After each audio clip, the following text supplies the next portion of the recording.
Hello everyone. आज हम लोग फ्लो चार्ट ऑफ स्टडी के बारे में जानेंगे कि पढ़ाई का सीक्वेंस क्या है। और मैं अपने 5 साल के अनुभव से और लगभग 10,000 स्टूडेंट प्लस का मेंटरशिप और लगभग थाउजेंड्स ऑफ स्टूडेंट्स को पढ़ा के मैंने अनुभव किया कि पढ़ने का बेस्ट तरीका क्या हो सकता है।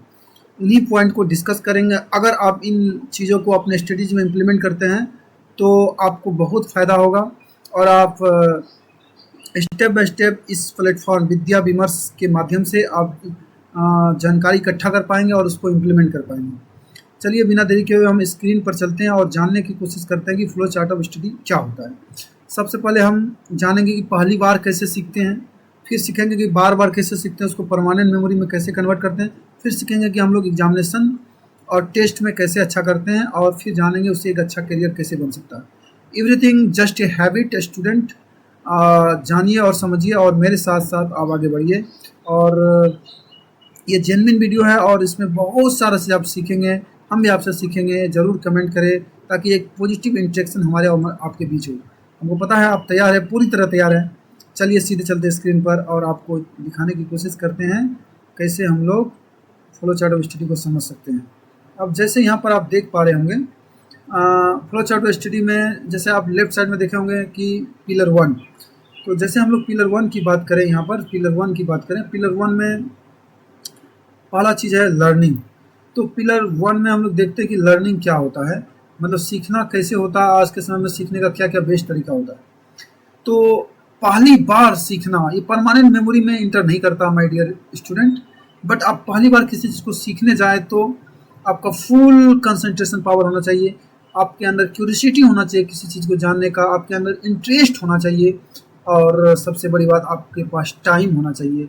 क्योंकि किसी चीज़ में आप जब तक टाइम नहीं देंगे तो पहली बार सीख नहीं पाएंगे।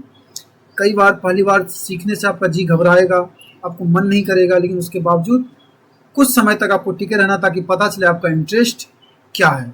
और पहला जो फर्स्ट स्टेप ऑफ लर्निंग होता है उसको आपको सबसे पहले हैबिट बनाना है, क्योंकि everything is a result of habit.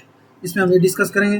फिर जब आप यहाँ पर देखेंगे जो सेकंड पिलर है, तो सेकंड पिलर आपका है सेल्फ स्टडी।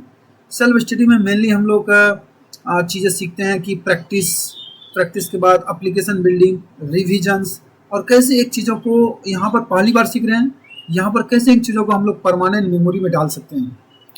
इसका एक उपाय होता है, जब परमानेंट मेमोरी में पूरी तरह प्रैक्टिस करने का सही तरीका अगर आपको आ गया, रिवीजन करने का सही तरीका आ गया, तो रिजल्ट लेने से आपको कोई नहीं रोक सकता है। तो थर्ड फेज आता है कि जो चीज़ आप सीखे हैं उसको कैसे एसेस करें, कैसे उसको एसेस करें। एसेस करने का मतलब होता है कि आप उसका टेस्ट देंगे, आप एग्ज़ाम देंगे, उसमें आपको परफॉर्मेंस को कैसे एनालिसिस करना है। अगर हम आपको यहाँ बताएं, इसमें हम क्या बताएं, पहली बार आपको ये जानना और समझना ज़रूरी है कि सेल्फ स्टडी में सबसे पहला पॉइंट यही होता है कि आप इतना जानें कि आपका सबसे बड़ा क्यूरियोसिटी होना चाहिए। सेकेंड पॉइंट यहाँ पर यह है कि क्यूरियोसिटी के साथ आपका कंसंट्रेशन पावर हाई होना चाहिए, आप में जानने की मतलब इंटरेस्ट होना चाहिए, और सबसे बड़ी बात आपके पास टाइम होना चाहिए। किसी चीज़ को जब तक आप टाइम नहीं देंगे, और इसके साथ साथ आपको रेगुलर कंसिस्टेंस रहना पड़ेगा सीखने के लिए। जब पहली बार सीखते हैं, और यहीं पर आपको पैरेलल में क्वेश्चनिंग हैबिट डेवलप करना पड़ेगा। क्वेश्चनिंग हैबिट आपको, देखो माय डियर स्टूडेंट, किसी प्रश्न का उत्तर देना आसान होता है, बट उत्तर से प्रश्न करना, यानी to questioning from the answer it is very difficult one. तो प्रश्न करने के लिए यहाँ सीखना है, बहुत सारा प्रश्न को इकट्ठा करना है और फिर उसको जानने और समझने का कोशिश करना है। First pillar is learning is that. Second pillar सबसे इम्पोर्टेंट है, और सबसे ज़्यादा इम्पोर्टेंट आपका सेल्फ स्टडी होता है। इसमें हम लोग सबसे पहली बार ये देखते हैं कि सेल्फ स्टडी को कैसे शुरुआत करना चाहिए। सेल्फ स्टडी का सीधी मतलब ये होता है माय डियर स्टूडेंट, ये नहीं होता कि आप किसी चीज़ को खुद से पढ़ें। सेल्फ स्टडी का मतलब होता है कि कोई आपको पढ़ा दे और उसको दोबारा पढ़ें, अच्छे तरीके से समझे और जाने। तो इसमें जो होता है पहला चीज़ कि राइट मेथड ऑफ प्रैक्टिस, आपका यहाँ पर प्रैक्टिस होना चाहिए। दूसरी बात आपका यहाँ पर एप्लीकेशन बिल्डअप होना चाहिए। तीसरा चीज़ यहाँ पर आपका प्रैक्टिस हो जाए, एप्लीकेशन बन जाए, तो आपका रिवीजन होना चाहिए।